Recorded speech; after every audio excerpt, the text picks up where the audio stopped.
You're watching Xenia Satti, and this is my take on developments in Russia. Tensions between the Wagner Group and Russia have now exploded into breaking news as Prigozhin vows to march on to Moscow to liberate Russian military from what he calls corrupt commanders. Now, will this lead to civil war in Russia? There are three things to note here.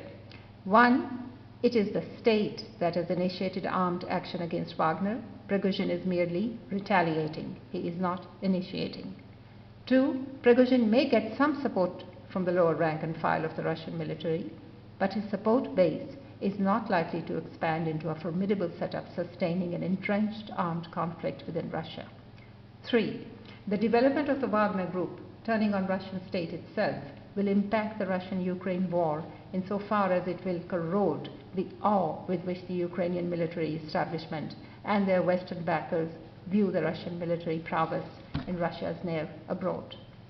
Paradoxically, instead of facilitating Ukraine's victory in this war, it could end up causing a stalemate, with both Kyiv and Kremlin viewing the options available to them less positively than they have hitherto done in this conflict. That means Kyiv will not wrest control of Crimea from Russia. Russian military is likely to crush the insurrection.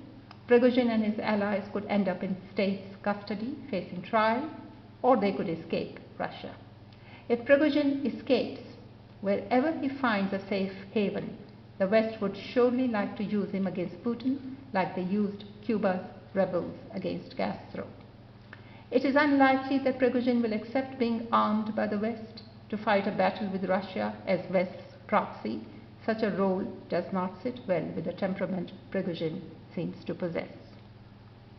Prigozhin's next abode, if he manages to get out of Russia, will very well be Sudan.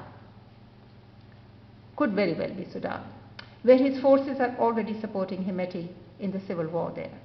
With or without Prigozhin taking up permanent abode in Sudan and supporting Hemeti in the armed conflict, Hemeti will end up winning the war, but not before hundreds of thousands of Sudanese are dead in a conflict that has already evolved to be one of Africa's bloodiest. Putin's rule in Russia is not ending anytime soon, not with Prigozhin's insurrection. It is more likely the insurrection will be ended by the state.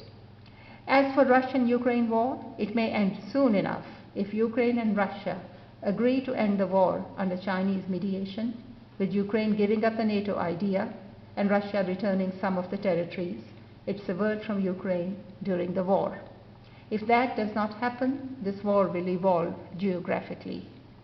It is quite obvious that Russia has sustained greater military wounds in this war than it seems to have anticipated at the start. The war has taken its toll.